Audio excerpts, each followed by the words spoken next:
మోరి వాగు ఏదైతే మన దర్పల్లి భీమ్గల్ ఇందల్వాయి రోడ్ ఉందో ఆ వాగు పైన కన్స్ట్రక్ట్ చేసినటువంటి బ్రిడ్జ్ని ఈరోజు పరిశీలించడం జరిగింది. దీని టోటల్ ఎస్టిమేటెడ్ కాస్ట్ 5 కోట్లు. సో ఇప్పుడు ఇక్కడ చూస్తూ ఉంటే వర్క్ చాలా ఫాస్ట్గా అవుతూ ఉంది. మంచి వెరీ స్టాండర్డ్గా కడుతూ ఉన్నారు. తక్కువ టైంలోనే బాగా కట్టారు. మేము ఆయనలో కూడా చెప్పాము, ఏదైనా ఉంటే కూడా ప్రభుత్వం నుండి పూర్తి సహకారం అందిస్తామని చెప్పాం. సో ఈ బ్రిడ్జ్ని కూడా వానాకాలం లోపల కంప్లీట్ చేయాలని చెప్పి అధికారులను తర్వాత కాంట్రాక్టర్ వీళ్ళని కోరుతా ఉన్నాం. ఇది చాలా మెయిన్ రోడ్ ఇప్పుడు ఫ్యూచర్లో.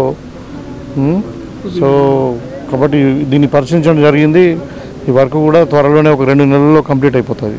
అయితే టెండర్ అయింది, కానీ ఏమైందంటే ఇప్పుడు ఓపెన్ చేస్తే మళ్ళీ ఈ వర్షాకాలంలో ఈ మెయిన్ రోడ్డు దీనికి ఆల్టర్నేటివ్ రోడ్ అంటే మళ్ళీ ఇట్లా నల్లవెల్లికి వెళ్ళి కానీ లేకుంటే ఇట్లా మల్లాపూర్కి వెళ్ళి హంసాన్పేట ఇట్లా పోవాల్సి వస్తుంది, బాగా లేట్ అవుతుందని చెప్పి మేము ఈ నెక్స్ట్ ఇప్పుడు ఈ వర్షాకాలం సీజన్ కాగానే మన అక్టోబర్ దసరా నుండి స్టార్ట్ చేస్తే మనకు 7-8 మంత్స్లో మొత్తం నెక్స్ట్ సమ్మర్ వరకు ఒక 100% అయిపోతుంది.